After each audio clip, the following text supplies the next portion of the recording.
Tamang asar lang si Edwards sa mga manlalaro ng Pistons. Ginagaya pa niya yung celebration ni Malik Beasley, mga idol. Ito ang si Dennis Schroeder naman, hindi umaatras. Kinukumbinsi pa si Jalen Duren na kanilang aabangan ang mga manlalaro ng Minnesota sa locker room.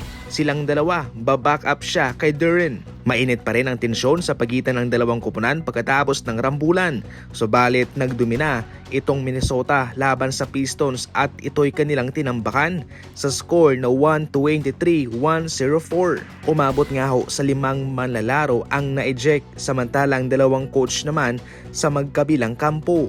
Malaki ang kalamangan ng Pistons laban sa kanila pero sila'y nakambak naman ng Minnesota.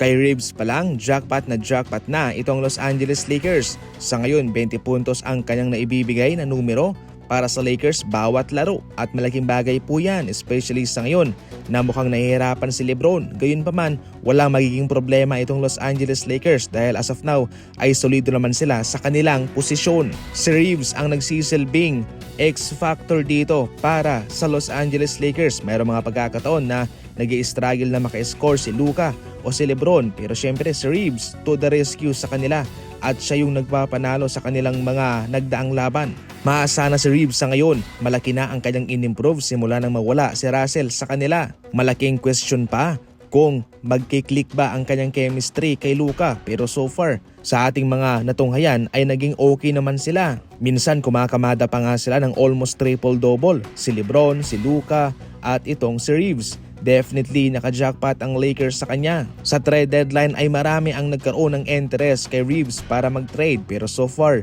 untouchable siya sa Lakers. Totally mga idol, ito ay magandang desisyon na hindi nila pinakawalan si Reeves. Especially sa ngayon na sila isang playoff team naman, siguradong kanilang mapapakinabangan itong si AR. Abangan mo ang mga laban ng Golden State Warriors at ng Los Angeles Lakers. Syempre, pwede kang tumalpak dito. Pipili ka lang ng kupunan mo. Kapag nanalo yung pinili mo, syempre panalo ka, matik jackpot yan, siguradong tibang-tiba ka. Ang link nasa comment section lang. Huwag kalimutan ang promo code. Sa mga first timer, big time bonus ang naghihintay sa inyo. Pwede kang tumalpak, pero tandaan na maging responsable. Ang link nasa comment section lang. Sa ating huling balita, seryoso naman itong si Jason Tatum sa kanyang kagustuhang makasali sa All-Defensive Team. Hindi naman binibigo ni Jason Tatum ang Boston Celtics sa kanyang mga ipinakita. At heto ang mga resibo, mga stats ng kanyang mga binabantayan na mga star player.